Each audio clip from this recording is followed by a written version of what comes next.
In this run, we're exploring a rather unusual hybrid, a thermal bouncing mushroom. At first glance, it doesn't look overwhelming, but its strength isn't immediate.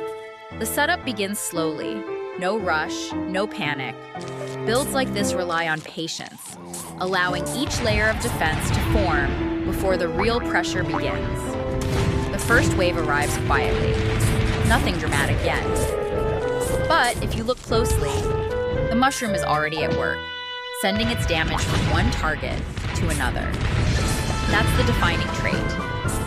It doesn't simply attack, it transfers. Each hit carries forward, spreading across the wave, turning small encounters into something more controlled. At this stage, stability is everything. The damage isn't explosive, but it's consistent. And consistency in a map like this often matters more than power.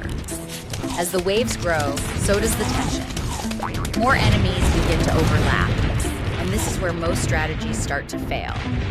But here, something different happens. The more crowded the field becomes, the more effective the mushroom feels. Its strength scales almost naturally. There's a slight weakness forming in the lower lane.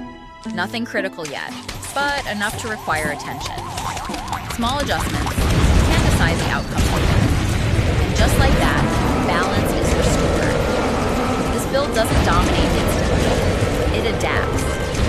It asks the player to stay present, to keep watching. Now the real test begins.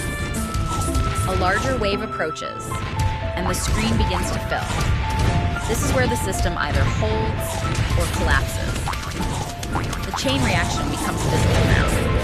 Damage flows from one target to the next, almost like a quiet ripple moving through the crowd. And then, heat sets in. Not a burst, but a gradual burn. You can feel it building, layer by layer, softening everything in its path. Each lane tells a different story. The top remains calm. The center holds steady. The bottom carries just enough tension to keep things uncertain. Visually, it becomes chaotic. Effects overlap. Movement slows.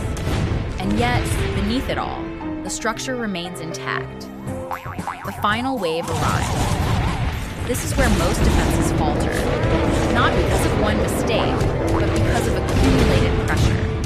But here, the damage continues to spread, quietly, persistently. Even the strongest enemies begin to weaken. Not all at once, but inevitably. And in the end, it holds. Not through force, but through control.